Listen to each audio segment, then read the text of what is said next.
নমস্কাৰ বন্ধুসকল, মই দিকুৰাজ। আজি আমি কথা পাতিম কিদৰে ডিলিট হৈ যোৱা বা ডিলিট কৰি দিয়া পুৰণা কল হিষ্ট্ৰী নাম্বাৰবিলাক ৰিটাৰ্ণ আনিব পাৰি। ঠিক আছে, তাৰ কাৰণে আমি এটা এপছ ডাউনলোড কৰিব লাগিব। তো ভিডিঅ'টো চাওক, শেষত গম পাব। ঠিক আছে, তাৰ কাৰণে প্ৰথমতে আমি যাব লাগিব প্লে ষ্ট'ৰত গৈ ওপৰত ইয়াত চাৰ্চ কৰাৰ লগত ইমান বহুত এপছ আহি যাব।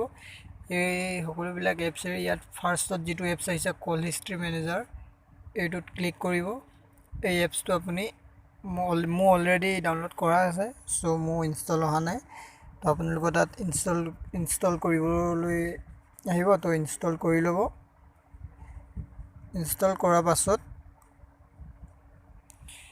এপছটো ইনষ্টল কৰাৰ পিছত তাৰপিছত আপুনি ডাইৰেক্ট এপছটোত যাব। এপছটোত যোৱাৰ পাছত আপোনালোকে এইবিলাক কণ্টেক্ট নাম্বাৰ যিমান আছিলে যিমান আগৰ হওক, আপোনাৰ 5-6 মাহ 7 মাহ যিমানৰে হওক লাগে, আপোনাৰ সকলোখিনি আহি যাব ইয়াত। চ' থেংক ইউ।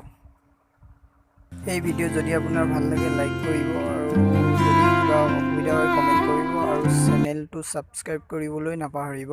Thank U.